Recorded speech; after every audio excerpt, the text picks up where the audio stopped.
All right, we're about to go on a journey, but not just through time. We're going to look at the very ground beneath Nigeria's feet to figure out how the land itself literally wrote the first chapters of its amazing history. I want you to really think about that for a second. What if everything, the amount of rain, the type of soil, the rivers, even the insects, what if all that determined how your ancestors lived, how they built their societies, and even how they fought their wars? Because for early Nigerians, that wasn't a what if, it was their reality. You know, most of the time we think of geography as just the scenery, right? The stage where history happens. But today, we're flipping that idea on its head. We're going to see Nigeria's geography as an active character in the story, a powerful force that guided, challenged, and ultimately shaped the destiny of its people. So there's actually a name for this idea, historical geography, and it's a really powerful way of looking at things. Basically, to get the full story of history, you have to understand the land it all played out on. It's the key that unlocks why things happened the way they did. Okay, so the first and maybe the biggest story the land tells us about Nigeria is a story of a massive divide. This is a country of huge contrasts, and it all kicks off with the climate, which basically splits the nation into two completely different zones, the north and the south. And you can see right here, side by side, it's so clear. Down south, you've got a ton of rain, which means dense forests perfect for things like yams. Up north, the complete opposite, much less rain, wide open savanna, and a landscape just made for growing grains like millet. And look at this chart, it just hammers the point home. We're not talking about a little more rain in the south. We're talking about 4 times as much. That one single fact, it changes everything. It had these enormous consequences for farming, for culture, for the entire structure of society. Now, it's really easy to look at this and think, okay, so one place is good and the other is bad, right? But geography is just not that simple. Every single feature of the landscape was like a double-edged sword. It offered amazing gifts, but also threw up some really tough obstacles. Just check this out. The mighty Niger River, an amazing highway for trade, connecting everybody. But it was also this giant wall separating people. The dense southern forest, great for hiding and finding food, but try clearing it for a giant farm. And the open savanna, perfect for travel, perfect for cattle, but you're also a sitting duck for invaders and drought. Every gift had a price. And this is where it gets really cool. How did people actually deal with all this? How did they solve these puzzles? Their answers, their innovations, that's what created the incredible diversity we see in Nigeria today. Okay, let's head south first. Imagine you're faced with this incredibly thick, dense rainforest. It feels almost impossible, right?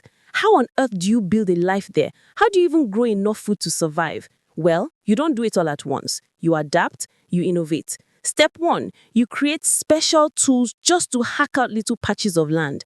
Step 2, you figure out what grows there. Yams. They love these forest clearings. And step 3, since you can't have massive farms, your towns and villages end up being smaller, more spread out. See, the forest itself is calling the shots, dictating how the community is built. All right, let's talk about something tiny but unbelievably powerful, an insect. A big chunk of Nigeria's forest and middle belt is home to the tsetse fly. And this is not ordinary housefly. Its bite carries a disease that is absolutely devastating to big animals like horses and cattle. So wherever this fly lived, you just couldn't raise large livestock, period. And that one fact, it changed everything for the South. I mean, think about the ripple effect here. This tiny insect basically dictated a whole way of life. If you can't have cattle, your idea of wealth is totally different. If you can't have horses, your army can't have cavalry. So what do? You rely on yams. You raise smaller animals like goats that could survive. A single fly shaped the economy, the food, even how people fought wars. It's incredible. Okay, let's leave the forest behind. We're heading north, away from the tsetse fly, out onto these huge open grasslands of the savannah. And up here, it's a completely different ballgame.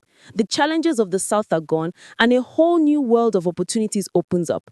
So in the north, raising massive herds of cattle wasn't just possible. It was the main event. It was food, it was wealth, it was everything. The open land was perfect for growing grains, and this is huge. Horses could thrive, and with horses came mobility, powerful armies, and these incredible long-distance trade routes, which eventually led to the rise of massive centralized empires, a totally different society, all because the land was different. So, okay, we've seen how the land was this major player in the past. But what about now? In our world of smartphones and airplanes, does any of this still matter? Or have we kind of outgrown geography? There's this quote that just nails it. Geography is the stage on which the drama of human history is acted. And that's exactly what we've been talking about. The land wasn't just scenery. It was the stage itself. It set the rules of the play. It created the conflicts, and it gave the actors their motivations. And here's why this isn't just a history lesson. The echoes of the story are literally all around you in Nigeria today. Think about the food people eat. Yams in the south, grains in the north. Think about the major highways. A lot of them are just paved over ancient trade routes. And most of all, the incredible cultural diversity of Nigeria. It's a direct result of all these different groups adapting to their unique corner of the land for centuries. Which brings us to one last question to chew on.